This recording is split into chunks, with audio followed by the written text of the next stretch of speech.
Oke, bismillahirrahmanirrahim. Halo semuanya, hai.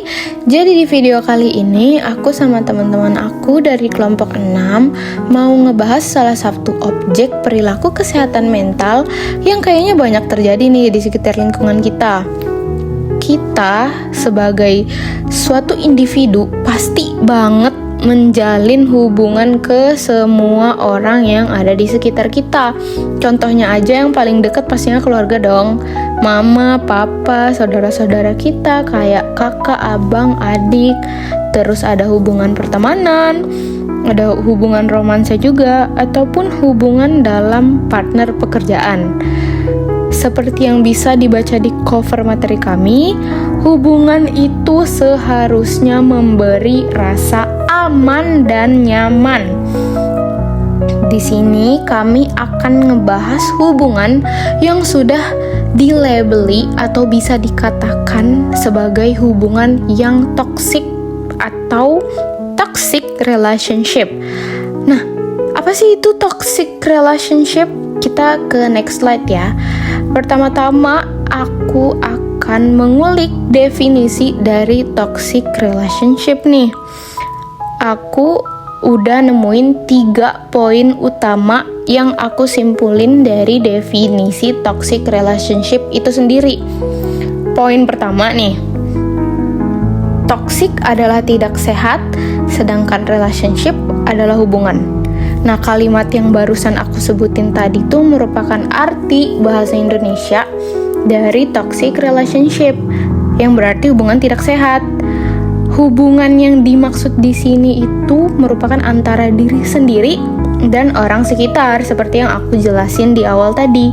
Bisa keluarga besar kayak kakek, nenek, sepupu, om, tante, teman, sahabat, ataupun dalam bentuk romansa kayak pacar, atau kalau udah berkeluarga bisa suami atau istri. Jadi, jika suatu hubungan tadi sudah terdapat definisi tidak sehat di sini tuh berarti fungsi kerja sehari-hari udah tidak optimal nih, dan yang lebih membahayakan lagi udah mengganggu sehari-hari. Itu bisa dikatakan hubungan yang tidak sehat. Poin kedua, menitik beratkan kepada satu pihak yang dirugikan. Nah, maksud dari kalimat itu tuh adalah perilaku yang tidak sehat yang dijelasin di dalam poin pertama tadi diberikan kepada pihak yang merasa rugi terhadap diri sendiri. Pihak yang dirugikan. Sementara pihak yang melakukannya umumnya mendapatkan kepuasan nih. Jadi fungsi kerja sehari-hari yang tidak optimal hanya terjadi kepada pihak yang dirugikan, tidak kepada pihak yang melakukan. Di sini udah kelihatan banget dong kenapa bisa disebut hubungan yang tidak sehat. Karena satu pihak mendapatkan kepuasan, satu pihak lagi mendapatkan kerugian. Oke. Kita ke poin yang terakhir, poin yang ketiga. Terdapat masalah berulang yang tidak diselesaikan. Ini adalah poin terpentingnya nih. Adanya sesuatu yang tidak sehat seperti yang dijelasin di poin pertama, dan adanya pihak yang dirugikan seperti poin kedua, itu semua bermula dari pihak yang melakukan hal toksik, yaitu tindakan secara berulang, tidak berniat untuk menyelesaikan dan mendapatkan kepuasan pribadi. Dari 3 poin definisi toxic relationship di atas, semoga teman-teman yang lihat ke video ini dijauhin ya dari hubungan-hubungan yang bisa dikatakan tidak sehat. Selanjutnya, apa sih emptiness dalam toxic relationship itu? Emptiness dalam toxic relationship sendiri adalah kekosongan emosional yang terjadi karena kebutuhan emosional yang tidak dapat terpenuhi. Individu terus menekankan perasaannya dan bahkan mengorbankan dirinya demi mempertahankan hubungannya, yang mana pada akhirnya bisa kehilangan jati dirinya. Tekanan psikologis dan konflik yang berkepanjangan kadang membuat individu merasa lelah dan mati rasa secara emosional. Ciri-ciri toxic relationship. Yang pertama yaitu lelah secara mental. Hubungan membuat seseorang merasa stres, cemas, tertekan, dan kelelahan emosional.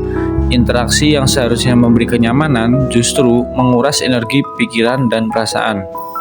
Yang kedua, tidak bisa menjadi diri sendiri. Individu merasa harus berpura-pura, menahan pendapat, atau mengubah kepribadian agar diterima pasangan. Hal ini terjadi karena takut konflik, penolakan, atau kemarahan dari pasangan. Yang ketiga, tidak mempunyai batasan. Pasangan yang tidak menghargai privasi dan ruang pribadi seperti memeriksa ponsel, mengatur pergaulan, atau menuntut perhatian berlebihan, batasan pribadi dianggap tidak penting. Yang nomor 4, kontrol berlebihan.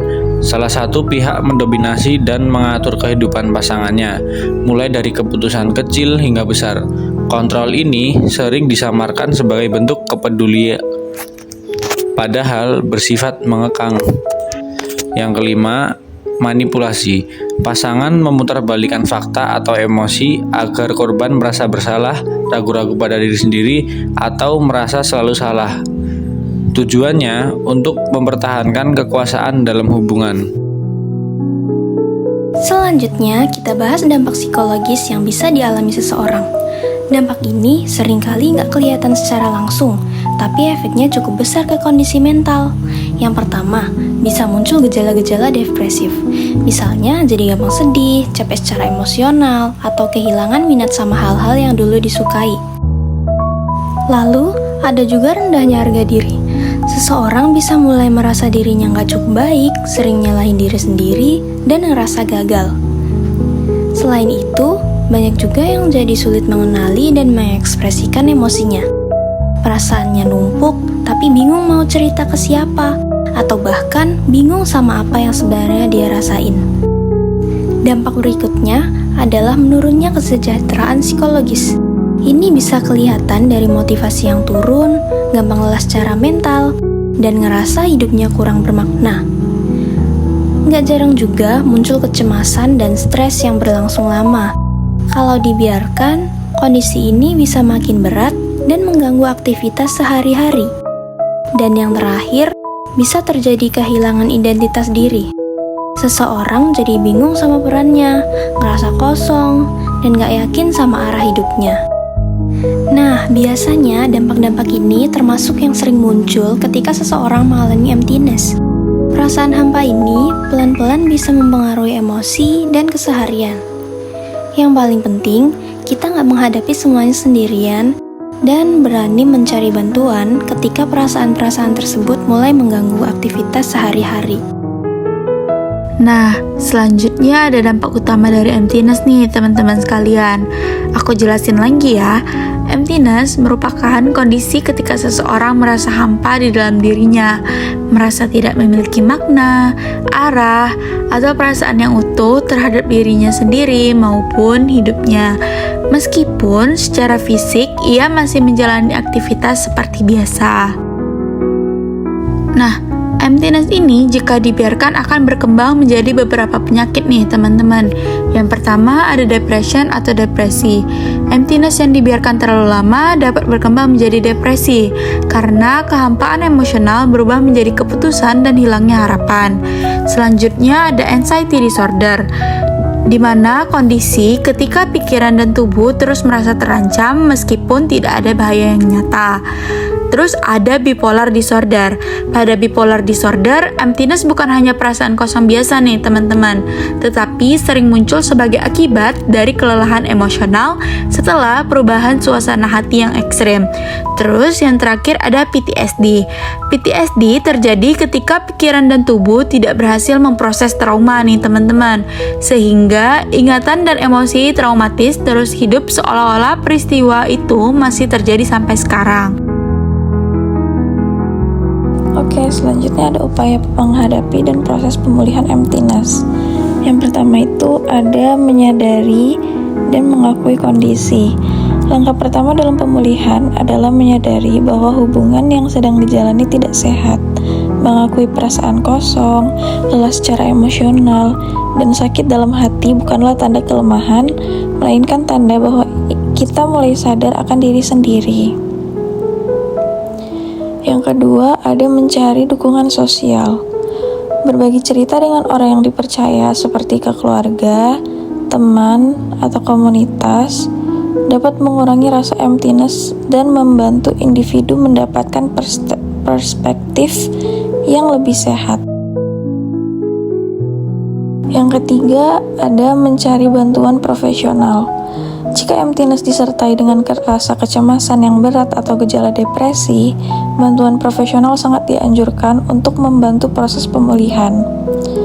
Lalu, ada membangun pola hubungan yang sehat. Membangun pola hubungan yang sehat berarti mampu menetapkan batasan, berkomunikasi secara terbuka, dan menjalin relasi tanpa kehilangan diri sendiri dan saling menghargai. Yang terakhir itu ada menemukan kembali makna hidup. Individu tidak lagi menggantungkan kebahagiaannya pada hubungan, melainkan membangun tujuan, harapan, dan arti hidup dari dalam diri sendiri.